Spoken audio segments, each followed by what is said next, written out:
Welcome to the Marketing God Podcast, where we provide insights and knowledge to assist you in reaching and engaging with more people. Together, as we apply marketing insights to your good work, we hope to help more people know you, turn to you, and ultimately become loyal to God. This is week number 4, and the week's topic is brand, tactical considerations. Today, our focus is clear is more critical than clever, and works with truth number 33 in the book Marketing God. Here is your marketing strategist, author, and guide on this journey, Donna A. Heckler. Hello, everyone. Today's topic is clear is more critical than clever. And this comes from Truth 33 in the book Marketing God, and the title of that truth is Clear is more critical than clever. Often we pride ourselves, or others are impressed, when we are clever. And marketers are often looked to be clever, to be creative. But unfortunately, clever can often get in the way of your message. To begin, let's start with our Bible verse. And this one comes from 2 Peter 1:16. And it reads like this: For we did not follow cleverly devised myths when we made known to you the power and coming of our Lord Jesus Christ, but we were eyewitnesses of his majesty. The point of this verse is do not ask people to follow cleverly designed myths, but rather be eyewitnesses to Christ's majesty. You know, us marketers, we can be a very creative bunch, but sadly, being too creative can get in the way of your message.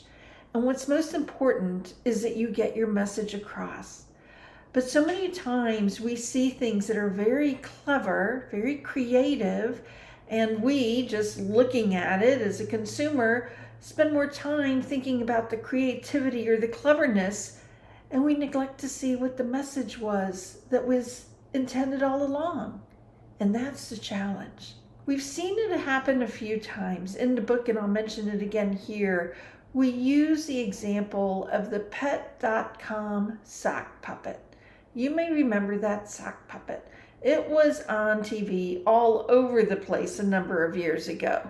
The sad thing was everybody was paying attention to the sock puppet. That's what they were talking about. They knew it, they were laughing about it, they looked at what it was doing, they were sharing its little tails. But guess what? Nobody knew who it represented. Nobody knew about Pet.com. The sad thing was the sock puppet got in the way of the brand. And the problem with that is that eventually nobody was going to Pet.com. Pet.com's business ended up being killed because what it used as the sock puppet ended up detracting from the core message of the business. And that happens when you become really creative or really clever.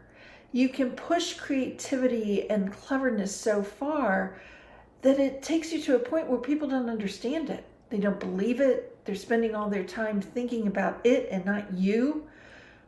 Perhaps they no longer even believe you because what's been designed or developed is so far-fetched. Clever becomes a problem when it needs to be explained. And too many times we'll see very clever things, but if somebody has to ask you, well, I don't get it. What does that mean? And you need to explain it, or you need to have something clever explained to you, then probably they have pushed the envelope a little bit too far. Now, don't get me wrong. Clever can be very good, and there are examples, very good examples of being clever and using that cleverness to convey a message.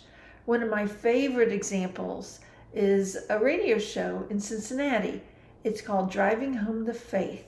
It's on iHeartRadio in Cincinnati, and the show is done by Father Rob Jack.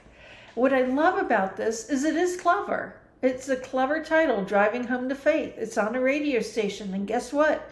It is on during the drive time commute in the evening between 4 and say 6 p.m. in Cincinnati. So it's perfect. But more than just the time of day, Father Rob does a really great job of trying to drive home the faith, really help equip people to understand their faith and live their faith. So the cleverness of that title works so exceptionally well and is a great example of what we can do when we are clever.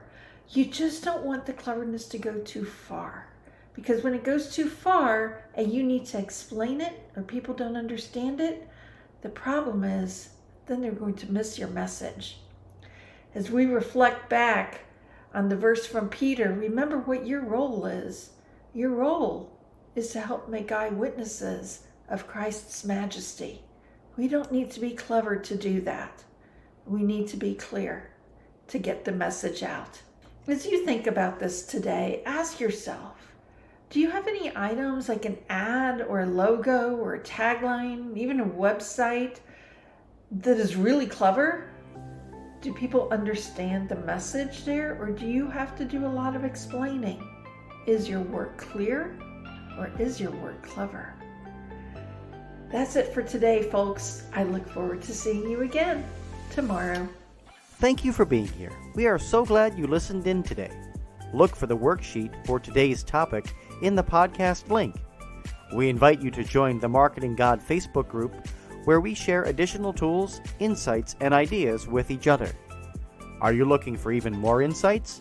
You can purchase the acclaimed book, Marketing God, online at your favorite Catholic bookstore or for larger quantities through the publisher OSV.